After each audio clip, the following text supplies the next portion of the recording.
बिस्मिल्लाहिर्रहमानिर्रहीम। अस्सलाम वालेकुम दोस्तों, आज की इस वीडियो में ज़िंदगी के तूफ़ान से बचने का तरीक़ा आपको बताएंगे। उम्मीद है कि ये वीडियो आपको पसंद भी आएगी और शेयर भी ज़रूर करेंगे। एक साहिब एक नीम सहराई इलाके में गए। वो तांगा पर सफ़र कर रहे थे कि इतने में आंधी के आसार रूनुमा हुए। तांगा वाले ने बताया कि इस इलाके में बड़ी हौलनाक किस्म की आंधी आती रहती है। वो इतनी तेज होती है कि बड़ी बड़ी चीजों को उड़ा कर ले जाती है, और आसार बता रहे हैं कि इस वक्त उसी किस्म की आंधी आ रही है। इसलिए आप तांगा से उतरकर अपने बचाव की तदबीर करें। वो शख्स कहता है कि जब आंधी आई तो हम एक दरख्त की तरफ बढ़े ताकि हम उसकी आड़ में पनाह ले सकें। तांगा वाले ने हमें दरख्त की तरफ जाते हुए देखा तो चीख पड़ा। उसने कहा कि इस आंधी में बड़े बड़े दरख्त गिर जाते हैं, इसीलिए इस मौके पर दरख्त की पनाह लेना बहुत ही खतरनाक है। इस आंधी के मुकाबले में बचाव की एक ही सूरत हो सकती है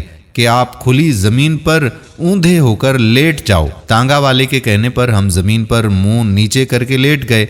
आंधी आई और बहुत से दरख्तों और टेलों तक को उड़ा कर ले गई, लेकिन ये सारा तूफान हमारे ऊपर से गुजरता रहा और जमीन की सतह पर हम महफूज ऊंधे पड़े रहे। आंधियों में खड़े हुए दरख्त तो उखड़ जाते हैं, मगर जमीन पर फैली हुई घास बदस्तूर कायम रहती है।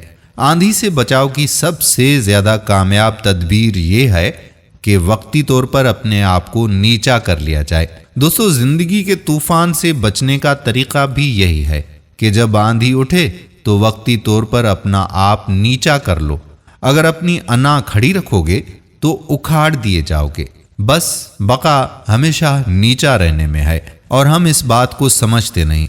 हम अपने आप को हमेशा ऊपर रखने की कोशिश करते हैं और अकड़ते रहते हैं, और वही अकड़ हमें कहीं ना कहीं पर मरवा देती है। उम्मीद करते हैं कि हमारी आज की वीडियो भी आपको पसंद ज़रूर आई होगी, और अपने दोस्तों अहबाब के साथ इसे शेयर भी ज़रूर करेंगे। अपना बहुत ज़्यादा ख्याल रखिएगा और अपने इर्द गिर्द के लोगों का भी ख्याल रखिएगा।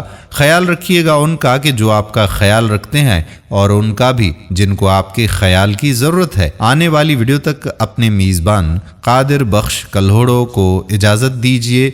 अपनी दुआओं में याद रखिएगा। अल्लाह हाफिज़।